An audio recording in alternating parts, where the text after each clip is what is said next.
saya ingin bertanya dulu. Mungkin ada yang bersedia.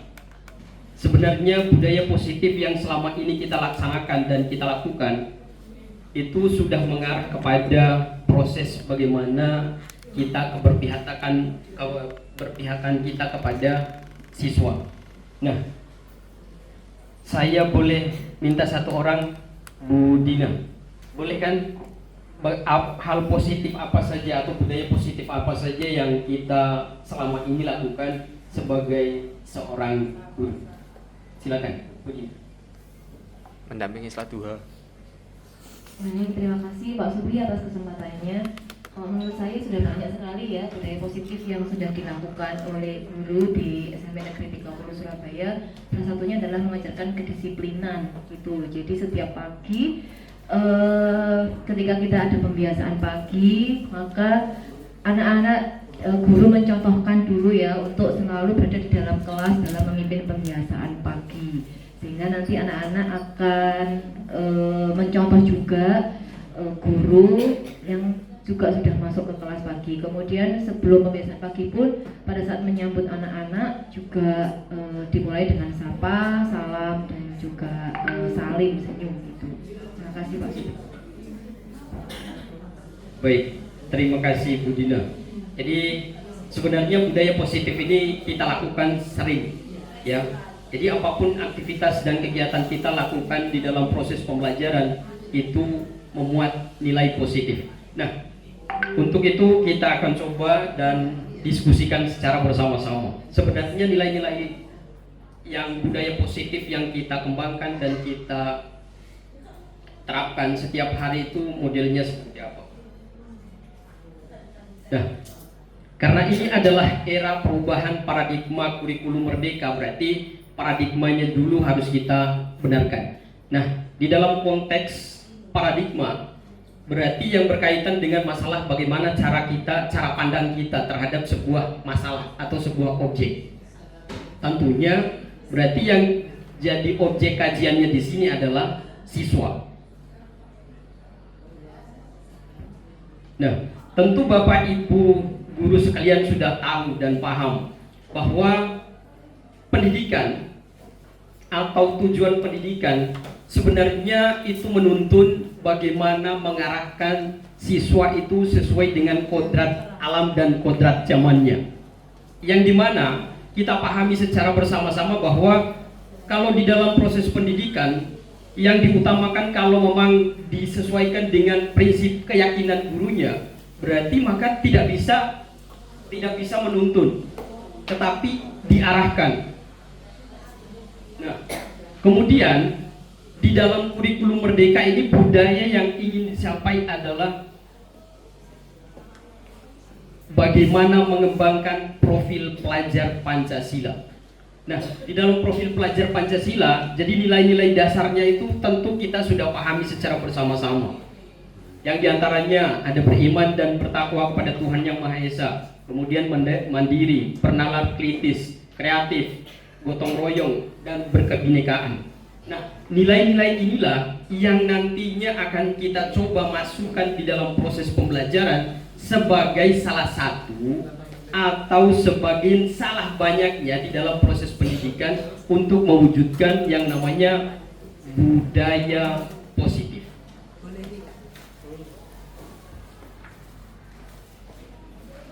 Nah, di dalam sekolah atau di dalam setiap proses pembelajaran mungkin 7 hal ini pernah kita lakukan, tetapi spesifikasi secara khususnya kita tidak tahu. Oh, ternyata selama ini yang saya lakukan itu mungkin termasuk dalam disiplin positif, kemudian kebutuhan dasar. Nah, inilah yang perlu kita kuatkan. Jadi di dalam konsep utama budaya positif ada 7 hal ini yang perlu kita kembangkan.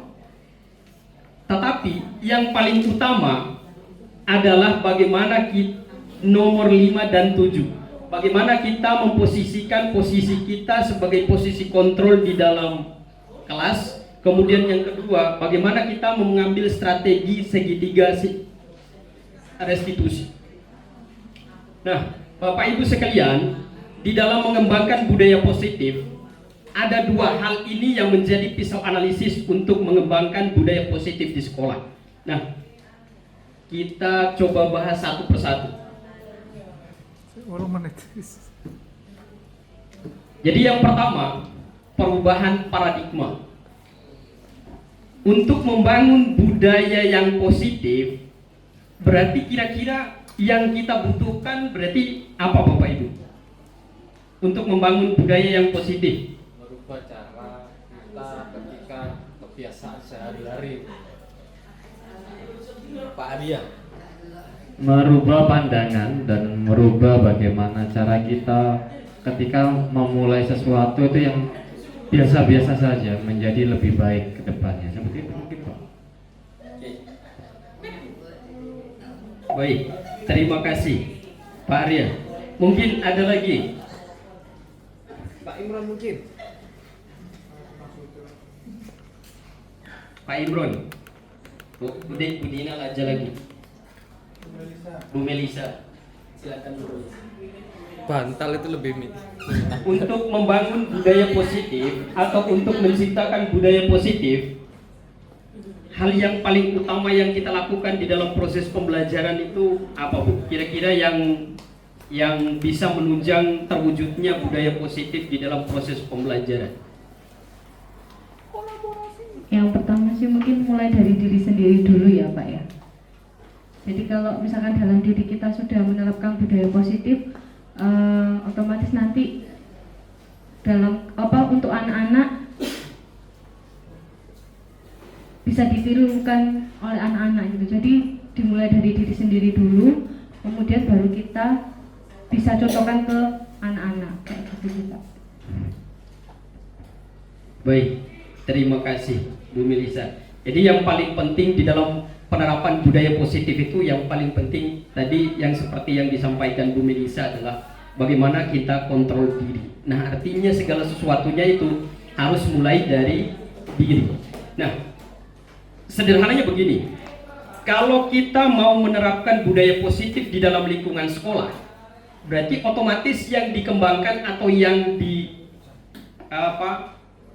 dikembangkan adalah sumber daya yang ada di dalam sekolah. Nah, yang jadi permasalahannya sekarang adalah bagaimana kita menciptakan ruang lingkup kelas yang menyenangkan. Kalau tidak kita mulai dari diri kita sebagai seorang guru. Nah, subjek yang paling utama di dalam kelas berarti ada guru dan siswa. Setidaknya walaupun kita tidak bisa menularkan hal-hal yang positif, setidaknya kalaupun kita di dalam kelas, setidaknya kalau kita tidak datang, kita dirindukan oleh siswanya kita di dalam proses pembelajaran.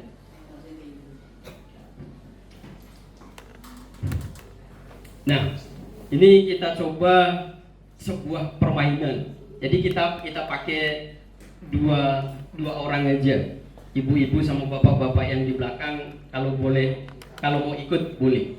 Tapi kita contohkan dan peragakan yang paling depan aja. Bisa kan? Oh ya, Bu Munaisa silakan. Loh, jangan saya Pak. Saya lagi badan saya. Oh, kita nggak pakai badan Bu, kita pakai tangan. Oh, ini. Ya. Oke, kalau begitu saya boleh minta tolong Pak Yusuf. Nah, Oke, Pak Yusuf. Sama Mem Wiwi. Oh kalau begitu saya minta tolong Bu Mei aja. Oke. kaget. Silakan. Ayo Bu Mei. Kaget aman.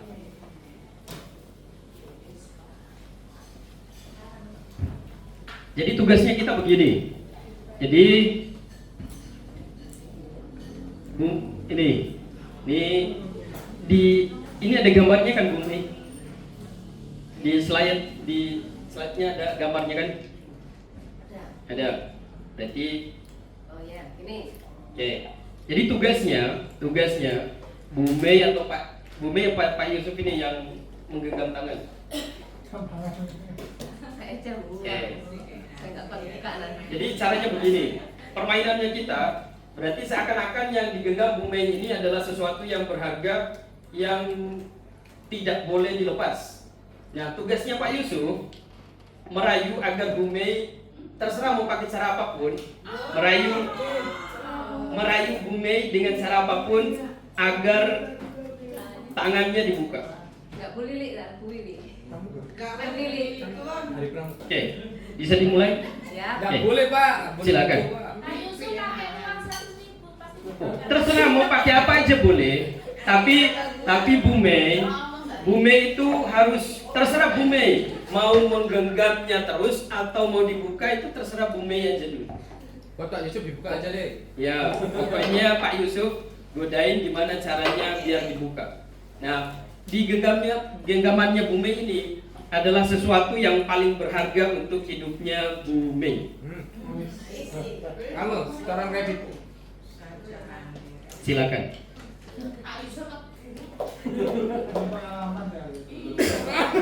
Apa yang bego? Bebas. Aja nih nasi video ya. Berharga supaya saya bisa membantu untuk menjaga.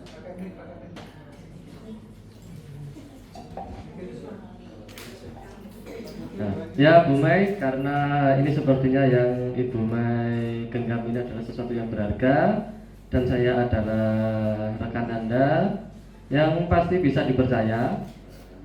Maka izinkanlah saya untuk melihat agar saya bisa membantu menjaga apa yang Ibu Mei jaga ini. Iso ayo.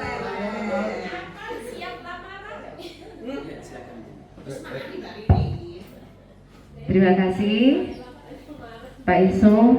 Terima kasih atas bantuannya untuk menjaga sesuatu yang berharga di dalam hidup saya. Ya. Tetapi saya masih kurang percaya karena baru ketemu ya Pak Yusuf. Biar saya coba dulu, saya simpan sendiri. Kalau saya tidak kuat, baru saya memanggil Pak Yusuf untuk membukakan sesuatu ini. Waduh ini. Mikir. Karena cara pertama nggak berhasil, jadi cara kedua. Nah, Bu Mei, saya punya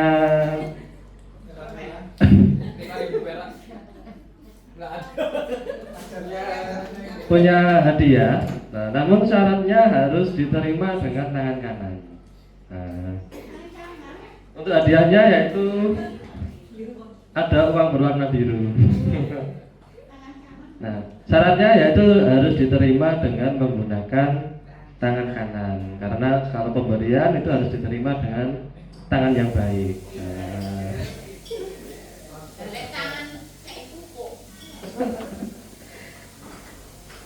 Bingung saya Pak. Bingungnya kenapa? Saya tidak mau biru Pak. Saya tidak mau biru. Kalau ada merah atau yang ada di dompetnya, itu baru saya buka mungkin. Monggo cari cara yang lain lagi Pak, yang bisa menyentuh hati saya. sudah kehabisan cara ini. Ya dibakar juga bisa. Dibakar, dicubit juga bisa, Pak. Silakan. Dipaksa. Ya, dipaksa juga boleh. Jangan dipaksa, nanti saya dilaporkan nanti. Dan saya sepertinya menyerah, Pak Subris. Ya, baik. Terima kasih Pak Yusuf Ume.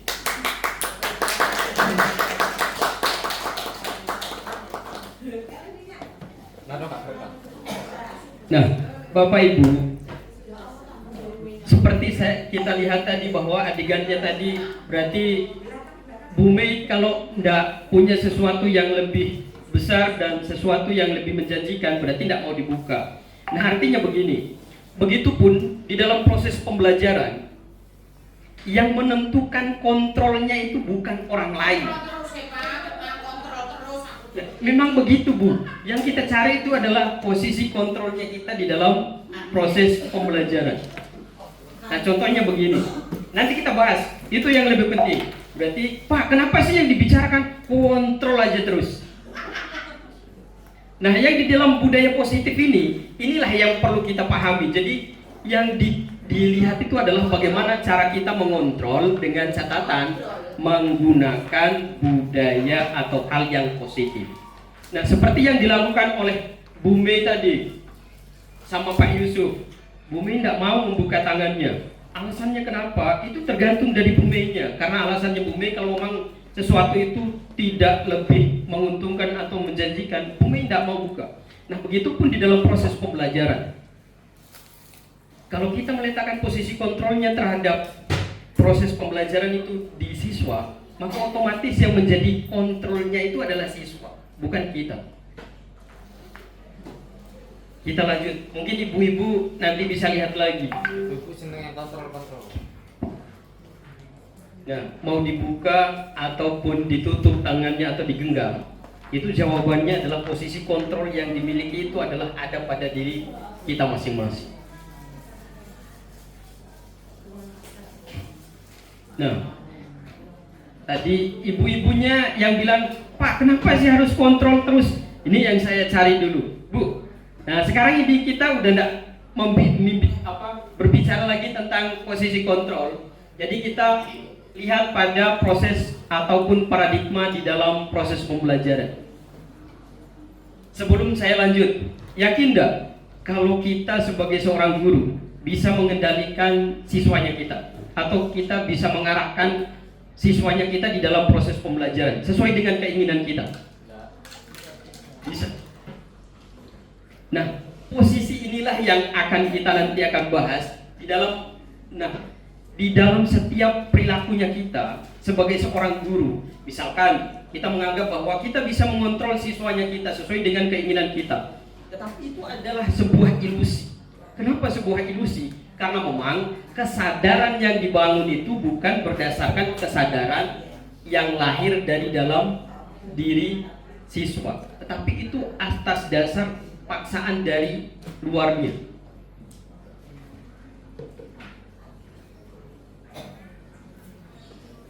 Nah, ini yang membuat saya tertarik. Tadi Bu Colik bilang, Pak, kenapa sih kita harus berbicara masalah posisi kontrol terus? Nah, di sini, Bu Rukayah, mohon maaf. Jadi di sini, Bu, saya tertariknya di kata-kata ini. Bila kita ingin membuat kemajuan perlahan-lahan ataupun sedikit demi sedikit, maka kita ubah sikap kita. Kemudian kalau kita ingin mengubah sesuatu yang lebih besar atau yang lebih utama, maka kita harus mengubah cara ataupun kerangka kita di dalam mengkonsepkan sesuatu, atau kita merubah cara kita memandang dunia, atau kita mengubah kerangka bagaimana cara kita mengajar. Nah, di dalam proses pembelajaran, mungkin yang selama ini kita lakukan, biar nanti siswanya saya diam di kelas, udah saya pasang muka cemberut aja. Atau pas waktu pembelajaran, anak-anak biasanya di kelas I itu biasanya sering rame, udah saya pasang aja muka yang seram aja, saya nggak usah tersenyum. Apakah itu benar? Tidak. Atau biar kita ditakutin, udah. Jadi sesuai dengan keinginan kita. Nah, artinya di dalam proses pembelajaran inilah adalah bagaimana kita mengalihkan proses paradigma itu. Jadi dari paradigma simulasi respon ke teori kontrol.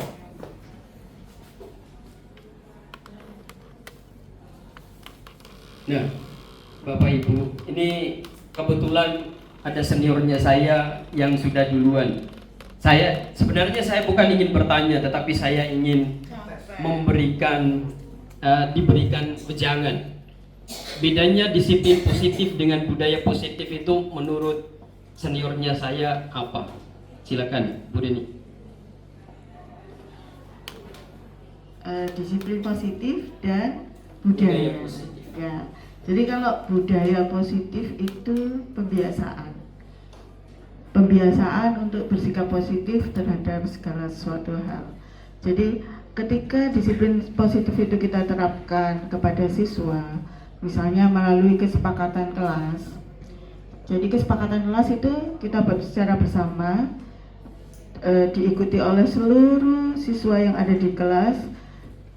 Disiplin positif itu akhirnya kita bentuk sebagai suatu kesepakatan yang disepakati bersama di dalam kelas untuk mewujudkan kelas yang kita inginkan dalam suatu proses pembelajaran.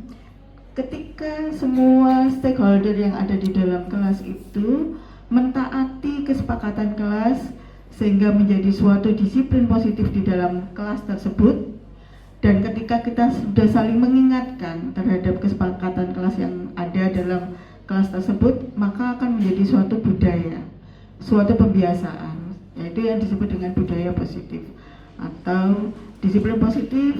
Ketika kita mengikuti bersama akan menjadi suatu budaya positif, gitu Pak. Terima kasih. Baik, terima kasih atas masukannya Bu Reni. Jadi memang benar apa yang disampaikan oleh Bu Reni. Jadi kalau kita berbicara masalah disiplin dan berbicara masalah budaya, itu sebenarnya dua hal yang berbeda. Kalau kita berbicara masalah disiplin berarti berbicara masalah perilaku kita setiap hari yang harus kita biasakan. Tetapi kalau kita berbicara masalah budaya, itu udah menyangkut masalah nilai, pembiasaan, dan aturan. Nah, di dalam budaya disiplin positif ini yang ingin dicapai adalah budaya positifnya. Nah, artinya kalau di lingkungan sekolahnya kita udah tercipta suasana atau budaya yang nyaman, maka otomatis yang berikutnya atau yang lainnya mesti akan tertular menjadi baik atau positif. Baik, kita lanjut. Nah, seperti apa yang disampaikan sama Bu Rini tadi bahwa makna disiplin positif. Jadi disiplin positif itu merupakan sebuah proses pembelajaran atau proses belajar, yang dimana apa yang dipelajari itu tergantung daripada pembiasaan-pembiasaan yang kita lakukan setiap hari.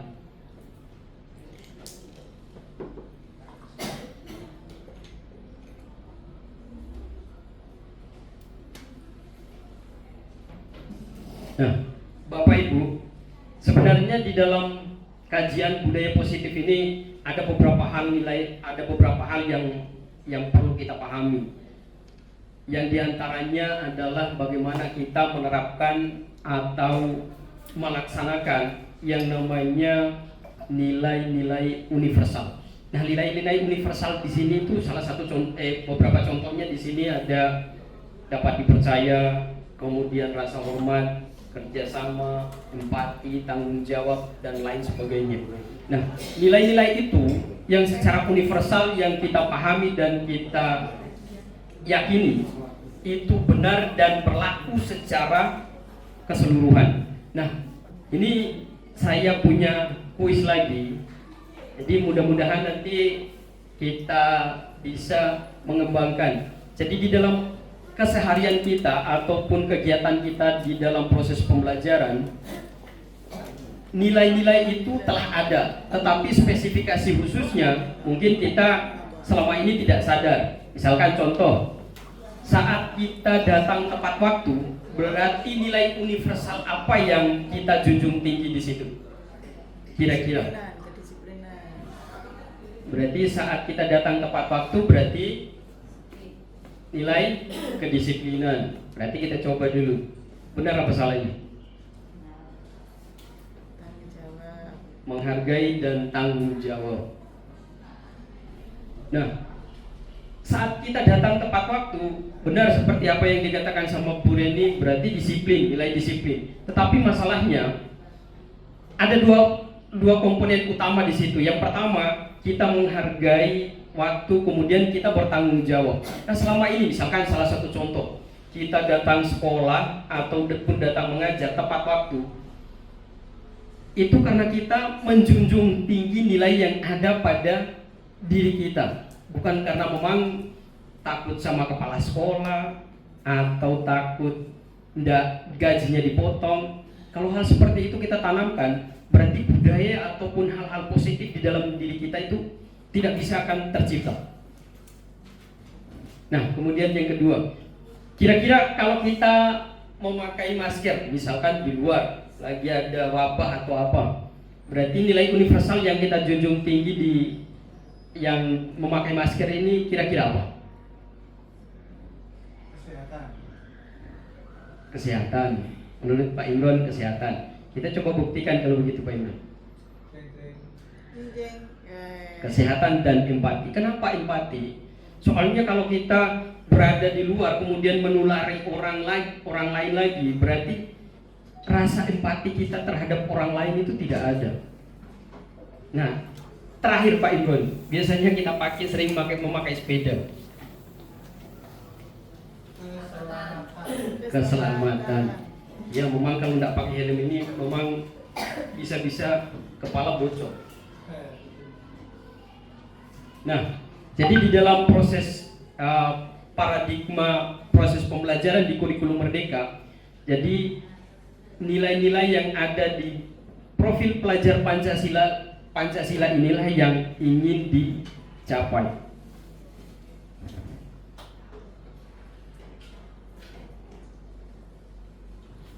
Oke, saya minta tolong satu lagi nih, saya cari korban dulu. Berarti di dalam proses bagaimana kita memotivasi perilaku manusia, kira-kira Bu Mei, berarti yang memotivasi diri manusia itu hal yang paling mendasar menurut Bu Mei apa? Keinginan atau tujuan.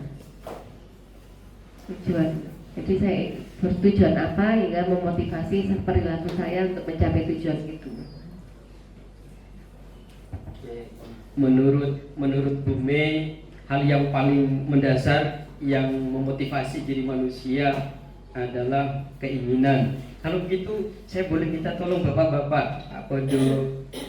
Menurut Pak Podo, berarti hal apa yang atau hal utama apa yang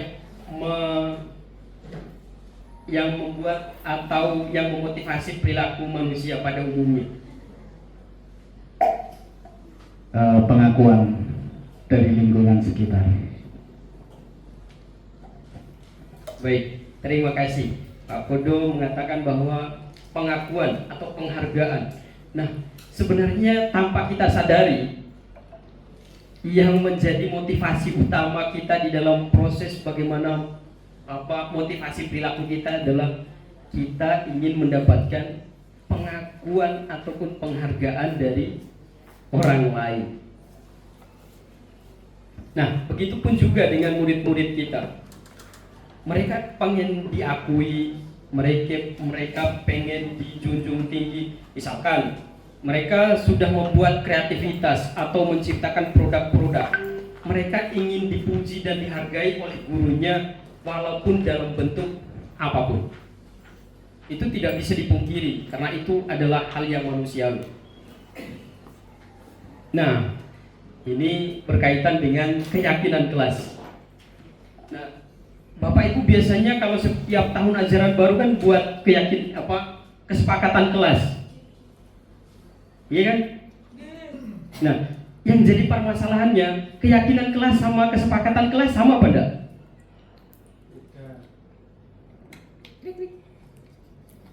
Beda.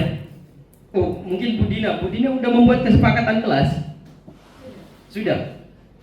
Nah, sekarang yang jadi permasalahan di depan ini adalah Bu Dina udah membuat kesepakatan kelas, tapi di sini adanya keyakinan kelas. Kira-kira keyakinan sama kesepakatan kelas itu menurut Bu Dina apa? Beda apa sama? Kalau keyakinan kelas sama kesepakatan kelas mirip, berarti tidak sama kan? Beda.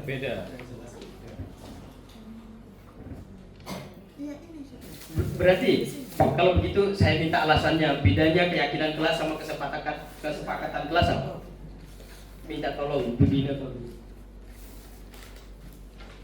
Kalau kesepakatan itu berarti kan antara dua belah pihak gitu. Jadi sama antara guru dan siswa. Guru dan siswa. Kalau keyakinan berarti kan sesuatu yang sudah kita yakini. Misalkan yakini benar, kita yakini salah, dan itu sudah ada aturan atau norma yang kita yakini begitu. Jadi tidak perlu adanya kesepakatan karena itu sudah menjadi hal yang benar atau menjadi hal yang salah. Gitu. Nah, jadi pertanyaannya Bu Dina, berarti yang harus dibuat itu keyakinan apa kesepakatan?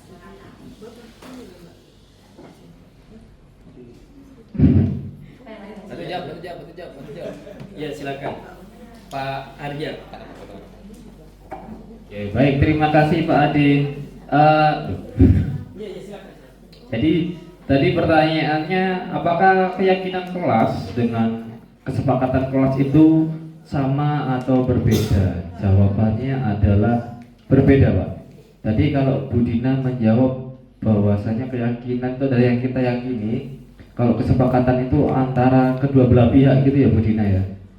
Nah, itu sama halnya dengan peraturan. Jadi kalau peraturan itu tertulis dan tertuang, jadi apa yang ada di sebuah sekolah. Tapi jika kesepakatan ini biasanya satu orang yang istilahnya sebagai promotor sebagai tonggaknya untuk membuat suatu peraturan dan disampaikan ke anak-anak. Misalkan seorang guru membuat kesepakatan dengan siswanya, ya anak-anak besok kalian tidak boleh terlambat ya. Kalau terlambat nanti ibu suruh untuk piket. Nah itu setuju? Oke, nah itu adalah kesepakatan kelas. Tapi kalau keyakinan kelas, kita melihat dari mindset anak-anak terlebih dahulu. Jadi yang diyakini anak-anak itu apa? Benar atau salah? Misalkan kalau saya terlambat ini kira-kira apa yang akan terjadi? Kemudian di situ ada sanksi atau tidak? Kira-kira apa yang saya lakukan ini benar atau tidak? Jadi dari situ kita bisa mengambil keyakinan dari anak-anak itu, kemudian diluruskan dan diberikan arahan ke hal-hal yang positif. Mungkin itu menurut pendapat saya Pak Adil. Terima kasih. Baik, terima kasih untuk jawabannya Pak Arya dan Bu Dina. Nah sebenarnya kalau kita merujuk pada konsepnya, jadi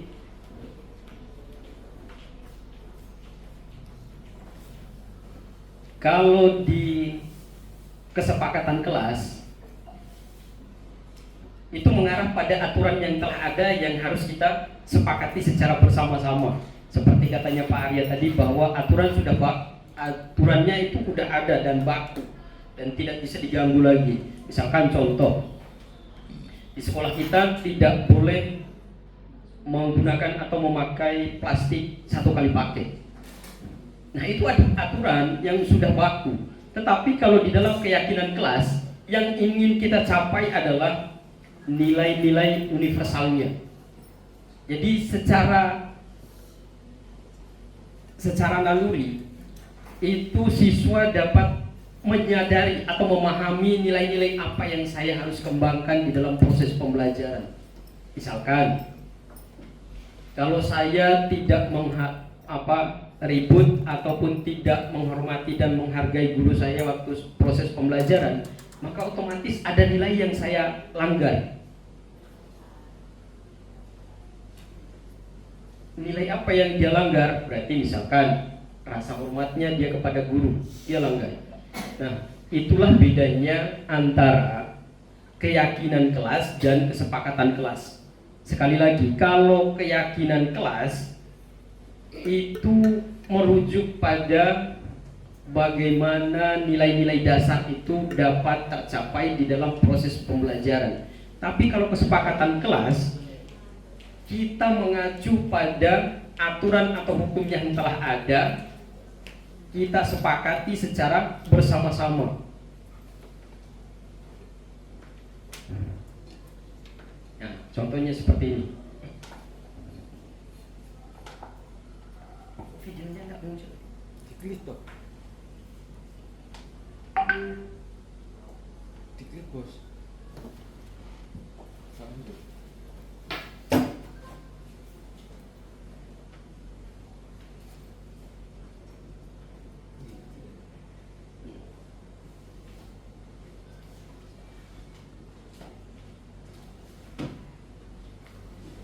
Sudah, kalau itu kita lanjut saja.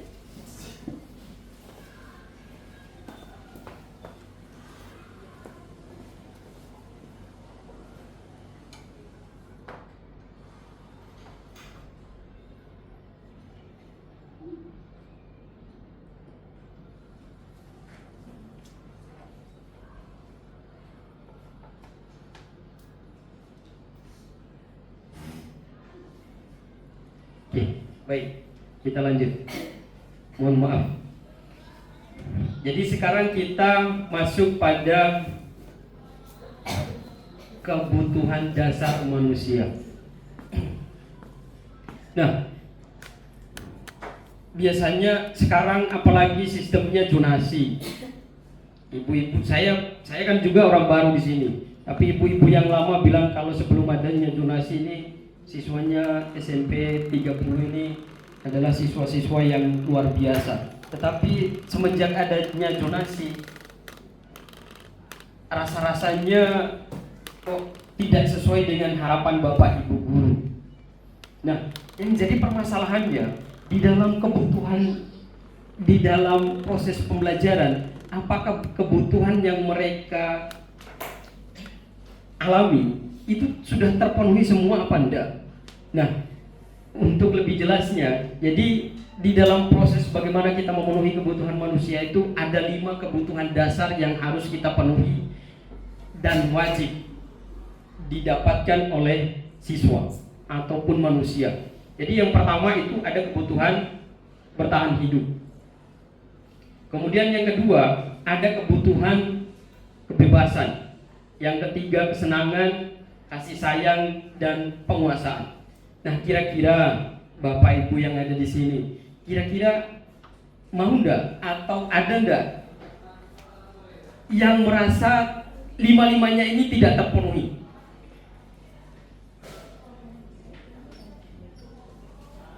Gimana? Bu Mei merasa salah satunya atau semuanya udah terpenuhi? Hari ini Bu Mei udah merasakan bahwa oh saya 5 kebutuhan ini udah terpenuhi.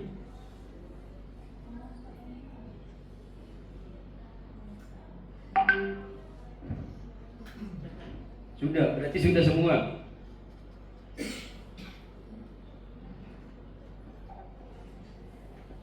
Nah, dari 5 kebutuhan ini berarti Bu Mei merasa bahwa dari 5 kebutuhan ini saya udah terpenuhi semua. Untuk hari ini. Untuk hari ini ya mungkin kebebasan ya Pak ya. Kebebasannya belum terpenuhi, belum bebas. Kenapa Bu? Karena banyak tugas. Pikirannya jadi nggak bisa bebas, nggak bisa enjoy gitu Pak. Oke, baik. Terima kasih. Bu Mei mengatakan bahwa hari ini saya itu kebutuhan saya yang berkaitan dengan kebebasan udah direnggut karena memang banyak tugas. Oke, ada lagi yang lain? Ya silakan Bu. Saya mau bertanya. Iya Bu, silakan Bu. Dari kelima kebutuhan dasar itu yang belum saya ketahui adalah penguasaan. Ya, Baik. Penguasaan itu apa Pak? Oke, baik. Sebelum saya buka slide-nya selanjutnya, berarti saya jawab dulu. Jadi yang berkaitan dengan masalah penguasaan itu, kebutuhan penguasaan itu, jadi kita sebenarnya apapun yang kita mau, apapun yang kita inginkan di dalam prosesnya itu dalam bentuk karya itu harus diwujudkan. Misalkan begini Bu, makanya mirip sebenarnya sama kebebasan, tetapi lebih kepada bagaimana kita konsepnya itu lebih mengarah pada pengakuan terhadap orang lain. Nah, kita merasa bahwa saya ini punya sesuatu yang harus dihargai dan saya ini harus menunjukkan kepada orang lain bahwa saya punya kemampuan. Itu penguasaan. Itu yang berkaitan dengan penguasaan. Saya ini bisa. Itu yang berkaitan dengan penguasaan. Nanti kita bahas lebih lanjut. Nah, seperti yang dikatakan sama Bu Mei tadi, misalkan di 5 kebutuhan ini ada sesuatu yang kurang, gurunya aja pusing, apalagi siswanya. Itu masalahnya. Jadi kita mengenangani anak di dalam setiap permasalahannya. Kok anaknya saya ini lebih bandel daripada anak yang lain. Apalagi di kelasnya saya sendiri. Saya sebagai wali kelas 8F. Tadi ada masalah lagi. Kuponnya ndak ada. Habis itu 2 lomba ndak ikut. Nah, tapi permasalahannya, apakah mereka itu disalahkan karena memang permasalahan itu? Tidak. Jadi kita lihat dulu. Jadi kebutuhan 5 kebutuhan dasar mereka ini sudah terpenuhi apa enggak? Tetapi kita selama ini kan coba menangani setiap kasusnya ini enggak seperti yang kita bayangkan. Udah langsung datang, kenapa enggak ikut? Tiba-tiba langsung datang. Saya juga kalau enggak ikut guru penggerak, saya juga enggak paham. Ternyata apalagi saya, setiap penanganan yang saya lakukan, kalau enggak dimarahin, kalau enggak dipukulin, itu enggak bisa terselesaikan menurut saya. Ternyata setelah saya ikut guru penggerak, ternyata jadi guru itu susah. Ternyata jadi guru itu bukan hanya bagaimana kita menyelesaikan administrasinya, enggak, tetapi bagaimana kita melayani proses kebutuhan anak-anak kita. Kita mengatakan bahwa anak kita itu nakal, tetapi kita tidak memahami kebutuhan apa yang mereka tidak dapatkan dari rumahnya. Nah, kalau proses pelayanan itu kita tidak munculkan atau kita tidak paham, ya kita bilang memang anak-anaknya nakal kok. Tapi pada dasarnya, misalkan contoh yang paling luar biasa di kelasnya Bu Uut. Mana Bu Uut ini? Gimana cara menangani anaknya saya? Kok tidak bisa udah dikasih tahu tapi tidak mempan. Nah, baik Bapak Ibu, nanti kita bahas lebih lanjut. Jadi kita lanjut dulu. Jadi yang ditanyakan sama Bu Putri. Jadi yang ditanyakan tadi misalkan, jadi saya jelaskan satu-satu dulu. Jadi mulai yang pertama, kebutuhan bertahan hidup. Jadi kebutuhan bertahan hidup ini berkaitan dengan 2 hal. Yang pertama, kebutuhan fisiologi, yang berarti yang berkaitan dengan fisik, makan, minum, pokoknya yang berkaitan dengan fisik. Kemudian yang kedua, proses biologis. Nah, proses biologis ini sebenarnya Bu Wiwi yang lebih tahu daripada saya. Nah, kemudian yang kedua, kasih sayang dan rasa diterima. Ini yang perlu kita perhatikan. Jadi rasa kasih sayang, apakah di siswanya saya itu nakal begini, kemudian kasih sayang di rumah mendapatkan kasih sayang? Ya mungkin bapaknya tidak ada atau ibunya tidak ada. Itu jadi masalah.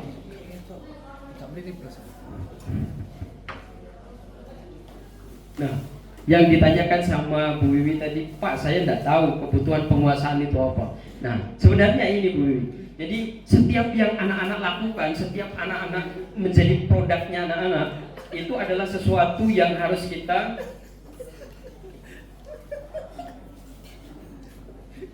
berarti saya lanjut aja ini daripada saya dijawab. Kemudian yang selanjutnya kebebasan. Nah, ini yang perlu kita pahami secara bersama-sama. Jadi kebebasan itu di dalam proses pendidikan itu perlu. Jadi tidak usah makanya di kurikulum merdeka yang ingin dicapai adalah bagaimana manusia itu bisa merdeka di dalam proses pembelajaran. Tapi merdekanya tidak harus menindas kemerdekaan orang lain. Misalkan contohnya saya hari ini sudah menyita waktunya Bapak Ibu guru demi tugasnya saya. Jadi saya mohon maaf. Berarti sepakat kan? Dan terbebani. Alhamdulillah walaupun tidak dijawab. Saya lanjut aja. Yang penting tugasnya saya selesai.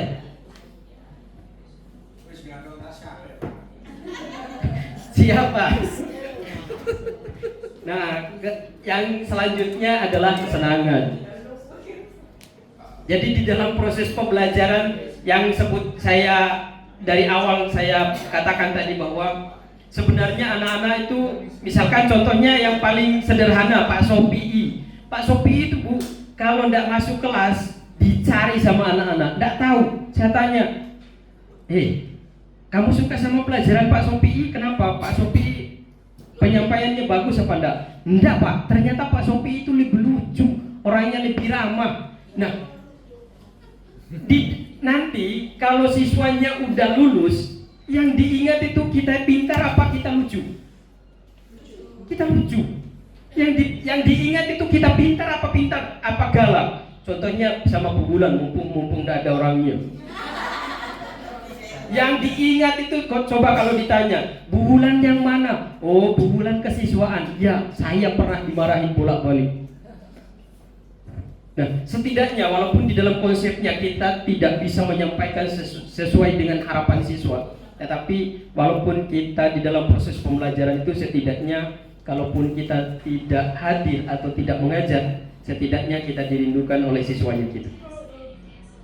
Nah, sebentar Bu, selesai ini kita lihat pada videonya dulu. Ini ada videonya, kalau yang ini ada. Ayo lo. Kenapa semua videonya ini kabur ini? Dicek nggak keluar lo tadi bos. Saatnya mengisi presensi. Pak Supri. Siswanya masih bolos seluruh. Pak Supri pulang dulu ya. Ya silakan.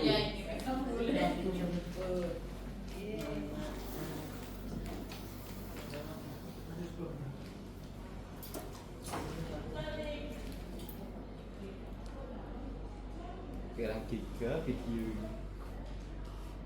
Cuma 12 menit. Ayo lo. Tadi yang boleh minta tolong kan? Dah. Apa? Yang videonya Naren. Naren. Oh Naren.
Oke, baik Bapak Ibu, kita akan coba lihat sebenarnya kita itu di posisi guru yang bagaimana. Kita coba lihat bahagia di Ibu dan video Bapak ini. guru hebat. Pada video kali ini kita akan membahas tentang salah satu program disiplin positif yang diterapkan di lingkungan sekolah yang dikenal dengan nama restitusi.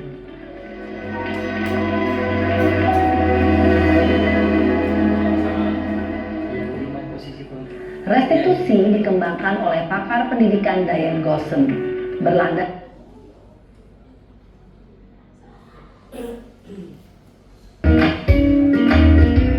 guru hebat. Dalam penerapan disiplin positif restitusi, salah satu program yang dikembangkan adalah 5 posisi kontrol. 5 posisi kontrol dalam restitusi adalah proses perjalanan seorang pendidik agar dapat mengenali dirinya. Pada video kali ini, kita akan membahas tentang 5 posisi kontrol yang dikembangkan oleh Diane Gossen dan contoh penerapannya.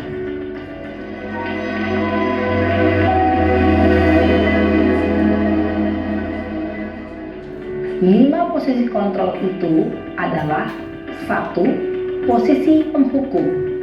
2. Posisi pembuat merasa bersalah. 3. posisi teman. 4. Posisi pemantau atau monitor. Dan 5. Posisi manajer. Untuk lebih memahami kelima posisi tersebut, mari kita saksikan kasus Naren yang terlambat hadir 20 menit di sekolah dan melihat bagaimana kelima posisi kontrol dalam menghadapi masalah tersebut.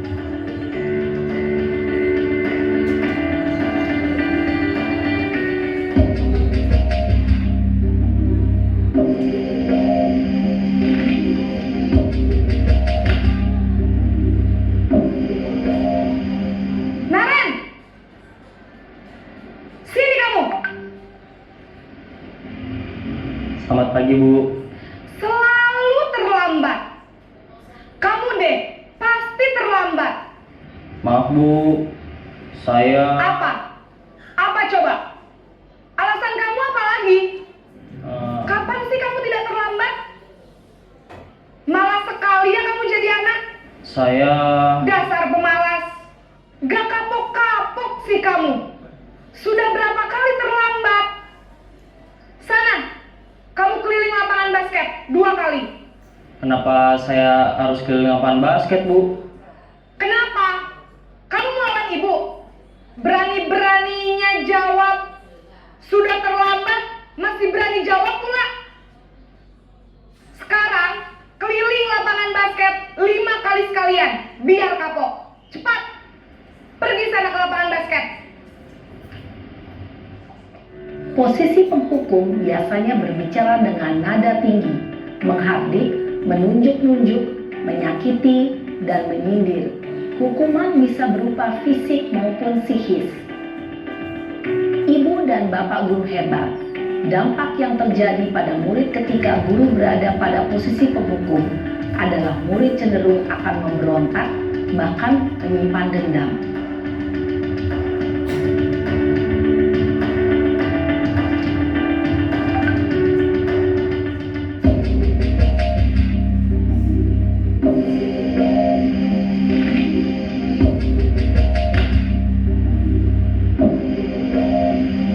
Naren!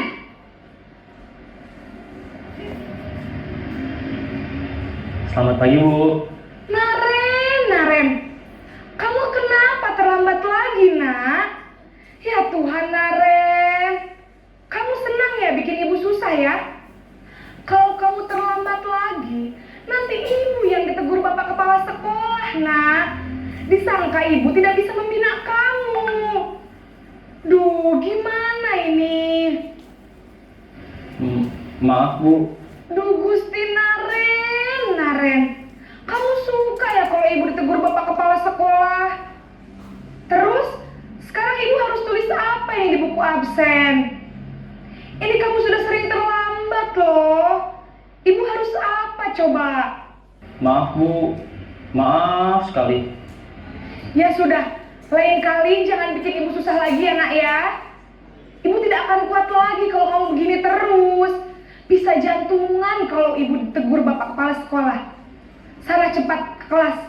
Maaf ya, Bu. Maaf sekali. Posisi pembuat rasa bersalah berbicara dengan nada tenang, cenderung lembut. Namun kata-kata yang diutarakan membuat murid merasa menjadi orang yang gagal, memandang buruk dirinya sendiri, merasa tidak berharga, dan tidak sanggup membahagiakan orang lain. Ketika guru mengambil posisi pembuat rasa bersalah, murid akan menganggap dirinya yang bersalah dan ia akan menyimpan emosi negatif tersebut di dalam dirinya.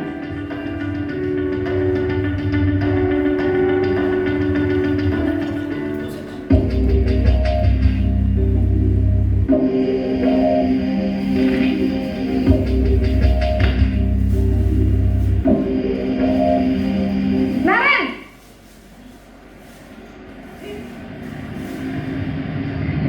Selamat pagi, Bu. Wah, sudah jam berapa ini nak? Terlambat lagi ya sayang. Iya, Bu. Habis ibu saya lupa membangunkan saya, Bu. Kamu malah menyalahkan ibu kamu. Kamu bukannya anak yang larinya paling kencang. kok terlambat sih? Iya Bu, saya memang terlambat bangun tadi. Jadi biarpun saya lari kencang, tetap gak kekejar Bu. Ya sudah sana, nanti lain kali larinya lebih kenceng lagi ya, biar gak terlambat lagi. Bikin seneng ibu, demi ibu, bisa kan? Bisa lah Bu. Ya sudah sana masuk kelas, ibu beresin urusan absen kamu. Kamu ini ada-ada saja. Dalam posisi teman, guru berbicara dengan nada suara ramah, akrab, cenderung bersenda gurau untuk menjaga suasana tetap santai. Murid akan merasa senang, aman, dan akrab dengan guru. Identitas yang tercipta adalah identitas sukses atau berhasil. Namun, perlu diingat, karena ini masih dorongan eksternal, maka ada faktor ketergantungan dari murid kepada orang tertentu. Di sini guru absennya, sehingga di lain waktu murid bisa berperilaku baik, namun hanya kepada orang-orang tertentu saja.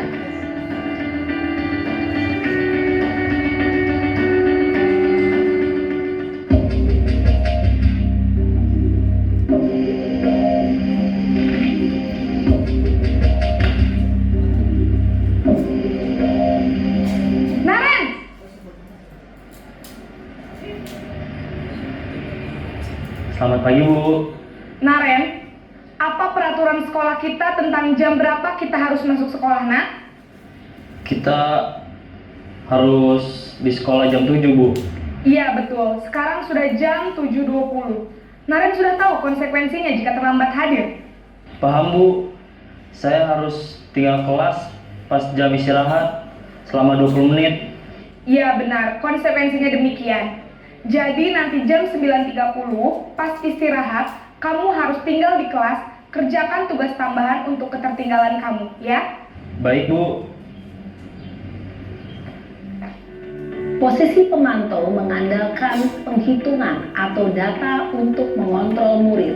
Guru mengarahkan murid berdasarkan peraturan dan konsekuensi.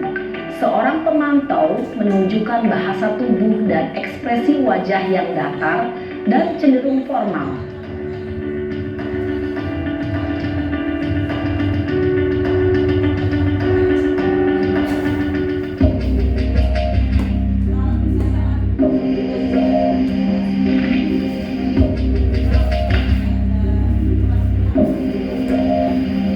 Naren!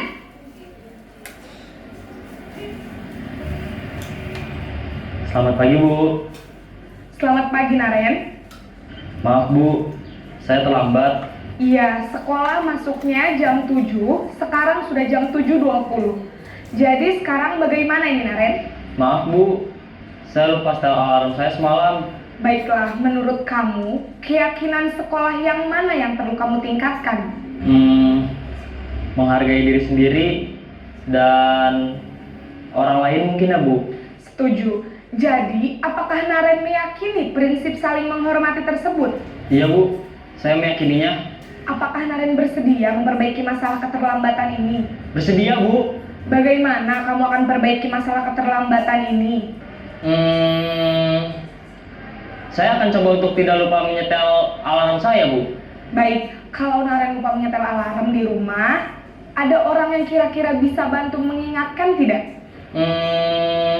Ada Bu, kakak saya, Kak Emma. Ada lagi selain Kak Emma? Selain Kak Emma, ada ibu saya. Baik, jadi yang mengingatkan Naren adalah Kak Emma dan ibu kamu ya?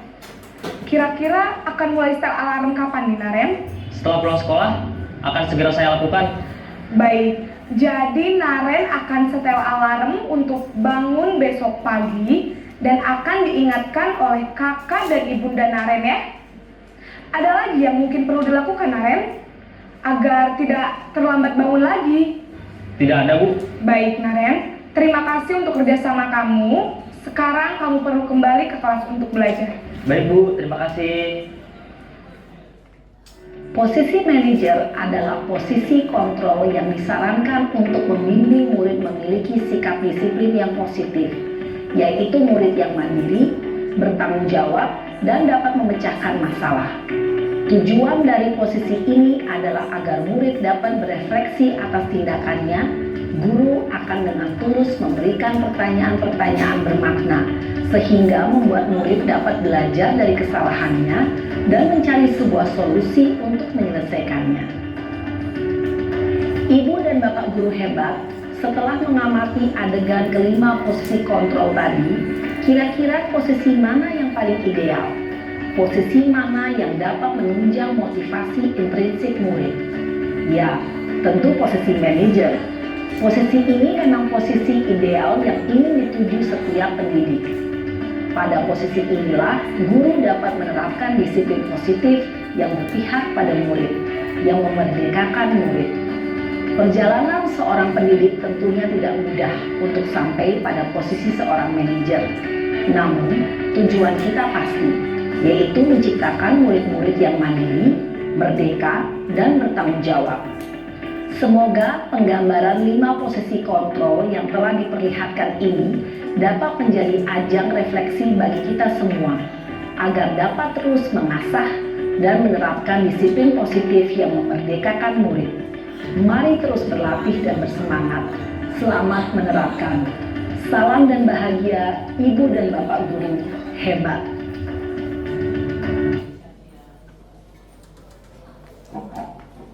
Baik, terima kasih Bapak Ibu. Jadi dari apa yang ditampilkan dari video ini sebenarnya kita sudah melakukannya semua. Jadi tinggal kita, sebenarnya saya ini cenderung guru yang bagaimana?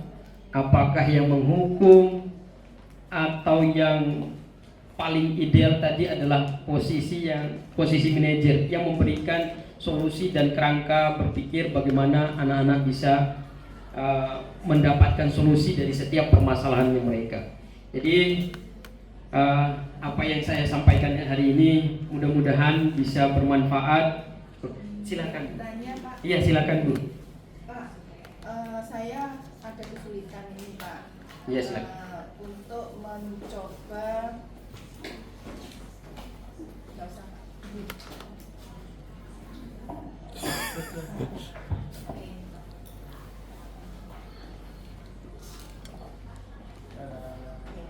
Saya itu loh, masalah tugas anak-anak. Ada anak yang terlambat mengumpulkan tugas. Nah, bagaimana cara sebagai seorang manajer tadi ya, posisi manajer, bagaimana caranya untuk biar anak-anak cepat supaya biar mengumpulkan tugas Iya. secara tepat waktu sesuai dengan apa yang kita harapkan. Baik, jadi begini Bu, jadi saya akan coba menjawab.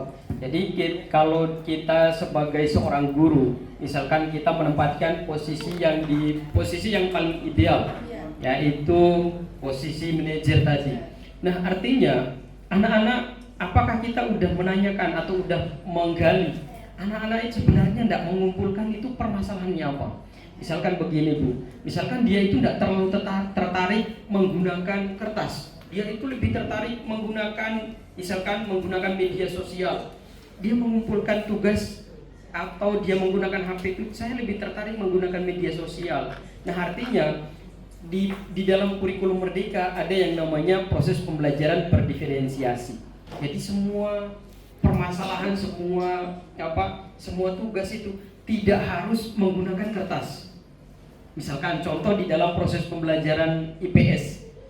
Nah, kalau saya suruh tulis anak-anak misalkan menggambar peta, ada yang nggak bisa menggambar Bu. Jadi bukan kesalahan anak-anak, karena mereka takut. Misalkan pada saat menggambar dia bilang, gambarnya saya bagus Pak, saya nggak bisa menggambar. Nah, kemudian bagaimana cara kita sebagai seorang guru biar tugas itu bisa terkumpul tepat waktu? Apakah anak-anak tidak diberikan kebebasan? Boleh selain menggambar, boleh menggunakan peta itu digunakan dalam bentuk format lain. Nah, apakah kita udah menggali? Ternyata murid saya kenapa dia tidak mengumpulkan tugas? Berarti ada permasalahan tadi Bu. Ada kebutuhan yang memang mereka tidak terpenuhi. Kebutuhan mereka itu tidak terpenuhi. Jadi kita coba untuk menggunakan pembelajaran yang berdiferensiasi. Jadi diferensiasi itu ada dua. Yang pertama ada diferensiasi proses, yang kemudian yang kedua ada diferensiasi produk. Nah, itu yang perlu kita pahami. Jadi prosesnya, jadi kita menganggap bahwa anak selama ini tidak bisa, misalkan pelajarannya Putri biologi, di prosesnya dia tidak bisa, tetapi pas waktu pengumpulan tugas produknya dia bisa. Yang satunya pada prosesnya dia bisa, yang satu pada saat waktu pengumpulan tugas dia malas mengerjakan. Nah, ini sebenarnya dilemanya kita sebagai seorang guru itu, kita tidak melihat di situ atau tidak menggali. Oh, selama kamu kok tidak mengumpulkan tugas, kenapa? Padahal kita prosesnya itu, kalau kita menempatkan diri sebagai di posisi manajer, berarti kita harus paham dulu posisi apa dan kebutuhan apa yang tidak terpenuhi, sehingga anaknya kita itu tidak bisa mengumpulkan tugas. Bukan permasalahannya karena saya merasa bahwa saya sudah mengajar sesuai dengan apa yang menjadi prosedurnya. Tetapi kebutuhan atau kemampuan setiap anak itu berbeda-beda. Jadi tidak bisa kita paksakan, oh produkmu harus sesuai dengan teman-temanmu ini. Jadi begitu, Bu. Ada lagi yang ingin ditanyakan? Baik, terima kasih. Mungkin karena keterbatasan waktu dan lain sebagainya, dan waktunya juga ibu-ibu untuk pulang, saya akhiri. Dan apabila ada kata dan tingkah laku saya yang kurang berkenan, saya mohon maaf. Assalamualaikum warahmatullahi wabarakatuh.